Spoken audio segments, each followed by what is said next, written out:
다음 인물입니다. 네, 안종범 전 수석인데요. 지점장 전화번호 어디서 나온 걸까요? 네, 이 사초라고 불렸던 안종범 전 수석의 수첩 또 다른 7건이 제출이 됐다고요? 그랬죠. 네. 지난번에 이제 그 나머지 갖고 있던 청와대에 남겨놨던 것을 비서원 중에 한 명이었죠. 안종범 비서 중에 한 명이 제출했잖아요. 그분이 검찰 조사에 다시 7건을 제출했습니다. 그 제출된 내용 중에 지금 여기 말씀한 지점장 전화번호가 있는데 이 지점장은 누구냐면 독일의 하나은행 독일 법인장이죠. 예. 그 법인장이 사실은 이제 정유라하고 최순실이 집을 구매할 때 거기에도 개입을 했었고요. 또 최순실이 3억 원, 정유라 이름으로 3억 원 이상의 돈을 대출받을 때도 거기에 개입을 했거든요. 그렇다고 하면 독일에서 사실은 금고직이다 이렇게까지 얘기가 되는 사람이 이상화 이사인데 이분이 이름이 거기에 전화번호와 함께 적혀 있습니다. 그리고 거기에는 수첩 메뉴는 VIP라고 하는 이름이 적혀 있어요. 그 말은 결국 네. 안종범 전 수석이 대통령의 지시사항을 적었던 수첩이라고 볼 수 있고 그 수첩 안에 이상화라고 하는 법인장 이름과 함께 국제 전화번호가 적혀 있었다. 네. 이건 일반적으로 우리가 좀 이해하기 힘든 거죠. 대통령이 한 은행에, 그 시중은행에 독일 법인장의 이름과 전화번호를 적어줬다. 그건 알려줬다. 불러줬다. 그 말은 뭔가 대통령이 지시를 함께 했을 가능성이 있는 거죠. 거기 그건 적혀 있지 않지만. 또 다른 정황 증거 중에 하나가 뭐냐면 그 전화번호를 받고 나서 그 다음 날부터 삼성이 돈을 보내기 시작합니다. 바로 다음 날부터. 그렇죠. 그렇다고 하면 이 모든 게 소위 지금 최순실과 박근혜 전 대통령의 연관성과 어떤 경제 공동체라고 하는 개념이 설명될 수 있는 하나의 증거가 될 수 있다고 생각이 됩니다. 물론 조사는 해봐야겠지만 결국은 대통령이 전화번호와 이름을 알려줬고 그 전화번호와 이름을 알고 난 뒤에 안종범 수석이 삼성에 전화해서 그쪽으로 돈을 보내라고 했을 가능성을 전혀 배제할 수 없는 상황이라고 볼 수 있겠습니다. 물론 이제 저 메모가 저는 굉장히 중요하다고 생각합니다. 네. 왜 그런가 하면 이제 박근혜 전 대통령께서 최순실이 삼성으로부터 지원받은 사실을 자신은 몰랐다고 얘기해요. 전혀 몰랐다고 그랬는데 지금 안종범 전 수석 수첩에서 VIP 지시사항 그러면서 이제 지점장 전화번호가 왔고 그 다음날 이제 삼성에서 이제 10억이 넘는 돈이 이제 지원되기 시작합니다. 그렇다는 이야기는 박근혜 전 대통령의 진술이 이게 사실이 아니다. 이걸 갖다 증명을 할 수 있는 굉장히 중요한 자료 아닌가 이렇게 생각을 합니다. 그럼 박 전 대통령과 최순실 씨가 뇌물수수 공범 관계였다는 것을 증명해 줄 수 있는 새로운 증거가 될 수 있다. 이렇게 볼 수 있습니다. 그렇게 볼 수는 있죠. 특검 측에서, 검찰 측에서는 뭔가 이제 공소 유지를 할 수 있는 뭘 하나 얻은 건 맞아요. 네. 왜냐하면 지금 제가 알기로는 삼성 측에서 방어하는 논리 중에 하나가 야, 공모 관계가 너무 약해 이겁니다. 제게 아마 공소장 보시면 아마 최순실과 박근혜는 공모예요 이렇게만 써 있을 거예요. 네. 어떤 형태로 공모했는지에 대한 자세한 설명이 없어요 공소장에는. 그러니까 검찰의 그 부분에 대해서 사실 고리가 약한 거죠. 그러니까 삼성 측은 그걸 가지고 지금 파고드는 걸 제가 알고 있거든요. 그러니까 그 공모 관계를 입증을 해라는 거죠. 경찰 입증이 책임지는 건데. 그런데 지금 이 수첩이 나왔으면 이거 하나 가지고 두 사람의 공모 관계가 입증이 된다라고 제가 말은 못 하겠으나 그렇지만 검찰 입장에서 보면 이제까지 있던 것보다 뭔가 하나 더 그 부분을 입증할 수 있는 뭔가 하나의 어떤 스모킹건은 어떻다고 볼 수는 있어요. 네. 자, 과연 이 증거가 어떻게 작용할지 참 궁금합니다. 지금 수첩이 벌써 몇 건이 나왔습니까? 이미 나온 것만 해도 꽤 많은 분량. 이미 나온 게 지난해 12월 달에 17건 나왔고요. 그다음에 1월 달에 39건 해서 56건 나왔거든요. 거기다가 플러스 7건. 63건이에요. 63건을 지금 검찰이 확보한 거고 더군다나 이번 7건이 좀 중요한 것이 이게 2015년 가을쯤에 쓴 수첩으로 지금 알려지고 있거든요.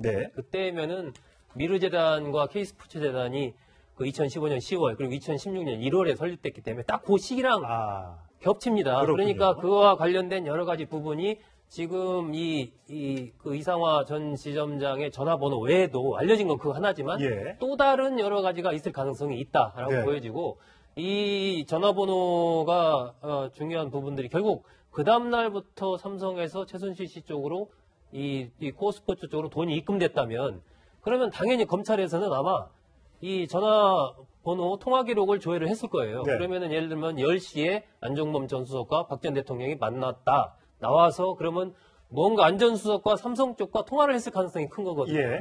그러한 고리까지 추적을 해서 그게 그림이 이렇게 딱 그려지면 그래서 그럼 삼성 쪽에 받은 사람이 나올 것이고 그 사람을 통해서 그 다음날 삼성이 돈을 입금하게 된 배경 이것과 이제 이게 바로 연결이 되는 거죠. 그러면은 사실 이게 상당한 어떤 이 뇌물죄 현재 이 수사 공소유지와 관련해서 아주 중요한 또 단서가 될 수 있는 그런 부분이라고 보여집니다. 네, 새로운 물증이 나왔기 때문에 박근혜 전 대통령이 법정에서 어떻게 증언을 할지 물론 이 여기에는 지점장 전화번호만 적혀 있을 뿐 구체적인 뇌물 액수라든지 어떻게 건네주라 이런 구체적인 방법은 없습니다만 안종범 전 수석 입장에서도 이게 보좌관을 통해서 새롭게 증거가 제출이 됐기 때문에 여기에 대해서 어떻게 해명하는지 정말 관심이 모아지고 있습니다. 이야기 나눠주실 네 분 모셨습니다. 조전혁 전 국회의원, 최진봉 성공회대 교수, 소종섭 전 시사저널 편집국장, 김태현 변호사 모셨습니다. 네 분 어서 오세요. 네, 안녕하세요. 안녕하세요.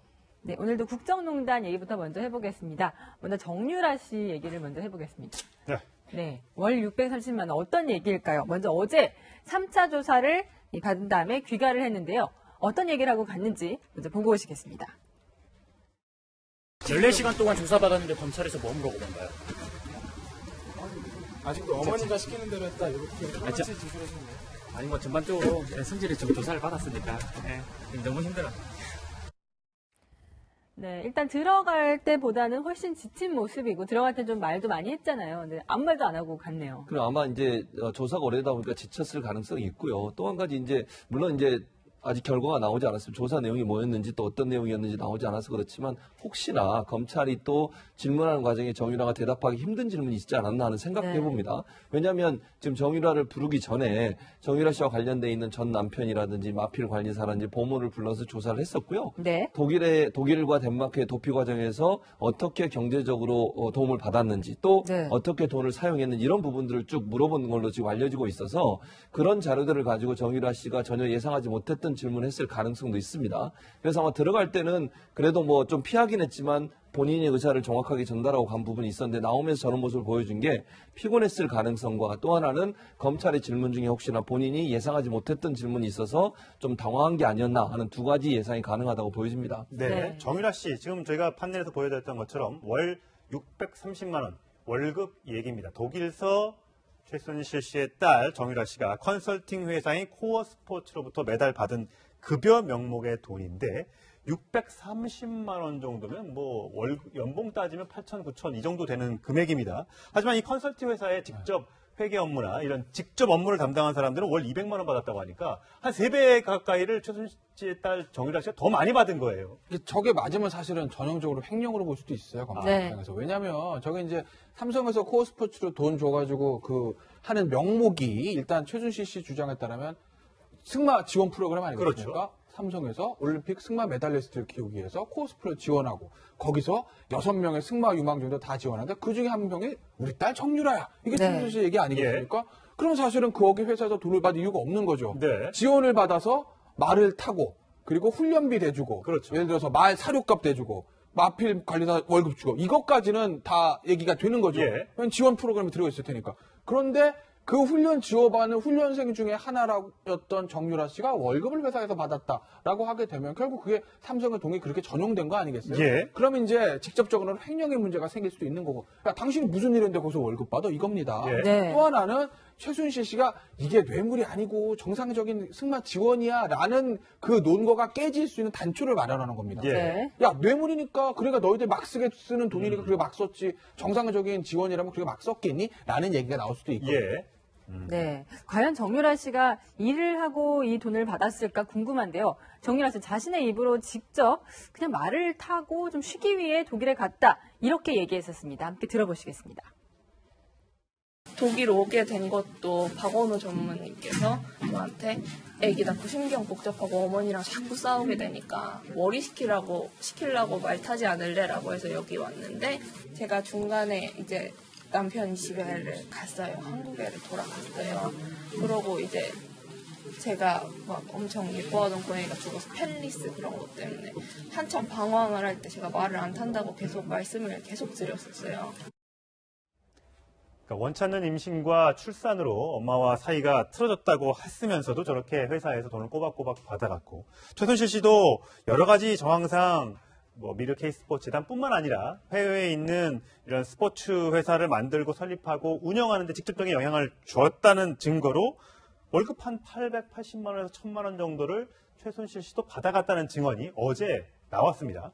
결국 모녀가 다 회사에서 월급상 정확한 건 좀 이제 판사가 이제 나중에 판결을 해봐야 알겠습니다만 현재 증언으로서는 그렇습니다. 그런 부분이 맞다면 이게 사실상 이제 사금고화된 거 아니겠습니까? 그러니까 지난번에 그런 보도도 있었죠. 예를 들면 최순실 씨가 키우던 강아지, 고양이 그 패드 같은 거 있지 않습니까? 맞아요. 예. 이런 것도 다 이 돈에서 썼다. 예. 그때 그건 뭐 영수증으로 해서 나왔으니까 그런 부분과 지금 나온 대로 이 정유라 씨 월급 한 630만 원 정도 또 거기다 최순실 씨도 한 1,000만 원 가져갔다면 사실상 삼성에서 실제로 건너간 돈이 78억 9천만 원 그렇죠. 정도인데 예. 그 돈의 상당 부분들이 그렇게 쓰여졌고 예. 거의 이제 그 돈의 쓰임을 결정한 것이 결국 그럼 최순실 씨라고 봐야 될 텐데 그 얘기는 내용상 봤을 때 지금 나오는 일종의 그런 뭐 최순실 씨가 주장하는 대로 이 승마 유망주들을 위한 훈련 자금이 아니고 네. 거의 뇌물성 성격이 있었던 거 아니냐. 그러니까 최순실 씨도 내 돈이다 생각했으니까 네. 뭐 딸에게도 월급 630만 원이면 사실 연봉으로 치면 이게 세금 계산하면 거의 8천만 원이 넘을 거예요. 넘을 것 같아요. 굉장히 예. 큰 금액입니다. 그렇죠. 예. 거기 뭐 그런데 무슨 일을 했겠습니까? 상식적으로 네. 생각해 봤을 때. 그러니까 사실상 회사 돈 가지고 횡령, 배임 네. 뭐 이렇게 이제 법 적용이 가능하지 않을까 싶습니다. 네, 이렇게 뇌물, 횡령, 배임도 모른다고 했던 정유라 씨. 학사 비리에 대해서도 자신은 모른다, 그럴 생각이 없었다, 이렇게 주장을 했는데요. 먼저 정유라 씨 얘기 다시 한번 들어보시겠습니다. 네, 저는 학교를 안 갔기 때문에 입학 취소는 당연히 인정을 하고요. 저는 제 전공이 뭔지도 사실 잘 모르고, 저는 한 번도 대학교에 가고 싶어 한 적이 없었기 때문에, 저는 입학 취소에 대한 거에 대해서는 드릴 말씀이 없고, 죄송합니다. 네, 최진문 교수님도 예. 이렇게 교수님 하시다 보면 이렇게 과제를 많이 받으시잖아요. 네, 그렇죠. 근데 정말 학교를 다닐 생각이 없었다면 과제도 안 냈을 텐데, 근데 정유라 씨가 수업은 안 들으면서 좀 이렇게 과제는 내고 좀 학점은 받으려고 노력은 했어요. 그렇죠. 네. 더 황당한 것은 거기 과제를 내면서 자기가 무슨 과 학번이 뭐고까지 다 기재를 했어요. 네. 그렇다고 하면 본인이 학과도 모르고 학교에 갈 생각도 없었다고 하는 말이 진실성이 좀 어긋나는 부분 지금 아니겠습니까? 이메일이 나와 있습니다. 예. 빨간색으로 체육과학부 정유라 학생입니다. 이렇게 제목 달아서 그렇죠. 보냈어요. 그러니까 본인이 체육과학부에 소속돼 있는 학생이라는 걸 알고 있는 거잖아요. 예. 근데 인터뷰 내용 보면 자기는 무슨 과인지도 몰랐다고 얘기를 하는 걸 보면 그건 좀 맞지 않다고 생각하고 네. 또 말도 안 되는 레포트를 페이퍼를 냈어요. 그러니까 예를 들면 옛날 무슨 그 비속어라든지 일반적으로 인터넷에나 쓸 수 있는 용어를 써가지고 페이퍼를 냈는데 보고서를 냈는데 그 보고서도 사실은 본인이 직접 썼다고 하는 것을 이제 증명하기 위해서 그렇게 했을 수도 있지만 그 자체가 본인이 얼마나 학점을 받기 위해서 노력했냐 하는 부분을 볼 수 있어요. 네. 또 이대를 최순실 자기 어머니와 함께 방문했을 때도 교수들 다 만났거든요. 그러면서 본인이 물어봤어요. 내가 학교에 잘 나올 수 없는데 어떻게 하면 출석 인정을 받을 수 있고 학점을 받을 수 있습니까? 그 말은 학교에 대한 학교에서 학점을 받고 졸업하고 싶은 열정이 많았다는 걸 보여주는 태도거든요. 예. 그런데 저기 들어와서 저렇게 얘기하는 것은 본인의 행동과 본인의 언어, 말 자체가 일치하지 않는 거짓말일 가능성이 높다고 볼 수밖에 없는 거죠. 네. 지금 보면 아까도 잠시 인터뷰에서 보셨지만 학교에 가고 싶지도 않았다. 그리고 자퇴 처리된 거 뭐 당연하게 생각한다. 이렇게 얘기했습니다만 안민석 더불어민주당 의원의 생각은 좀 다른 것 같습니다. 한번 들어보시겠습니다.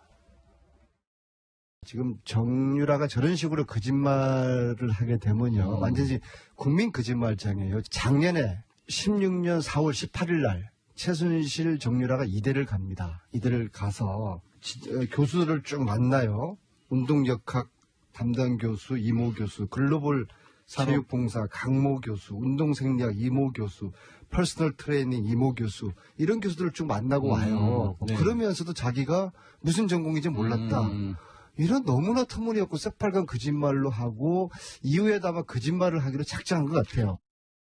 학교 다닐 생각이 없던 사람이 학교에 가서 교수를 한 사람도 아닌 저렇게 여러 사람을 만나서 저기 보면 지금 이 등장하는 강모 교수라는 분이 학생이 저를 찾아왔기에 수업에 대한 오리엔테이션을 해줬다. 이렇게까지 얘기를 했습니다.